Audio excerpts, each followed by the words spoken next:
J'ai le droit de décevoir les gens autour de moi. J'ai le droit de décevoir mes enfants. J'ai le droit de décevoir mes parents. J'ai le droit de décevoir mon compagnon ou ma compagne. J'ai le droit de décevoir si c'est parce que je sais au fond de moi-même que c'est ce que j'ai besoin moi. Et aujourd'hui, ça paraît trop difficile pour beaucoup d'entre vous.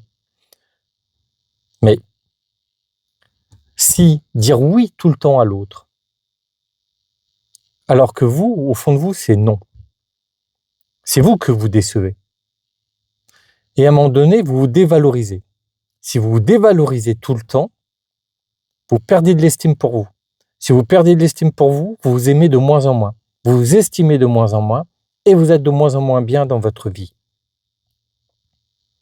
Alors ça paraît incroyable, mais décevoir les autres, même les êtres les plus chers que vous ayez, de temps en temps, pour votre bien-être, c'est super bénéfique.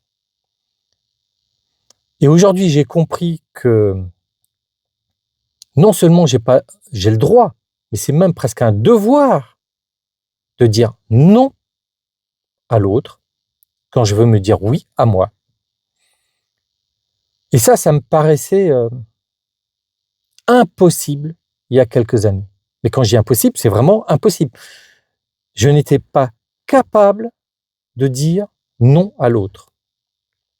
Et même dans des situations de folie pure, où je savais que je ne pourrais pas faire ce que j'ai dit, mais je disais oui quand même. Je le faisais à contre-cœur, je le faisais mal, c'était une catastrophe dans tous les sens du terme. Et ma vie devenait une catastrophe parce que j'abandonnais ma vie au profit des autres, parce que je voulais leur montrer que je les aimais. Mais en leur montrant que je les aimais, je me montrais à moi-même que je me respectais pas, que je ne m'aimais pas, que je n'étais pas digne. Et donc ma vie est devenue un chaos. Donc apprendre à dire non aux êtres chers, mais se dire oui à soi est bénéfique. Moi, je l'ai compris. Et vous? Est-ce que vous l'avez compris? Dites-le moi en commentaire. Likez si vous aimez, partagez si vous désirez. Mais dans tous les cas, belle journée à vous.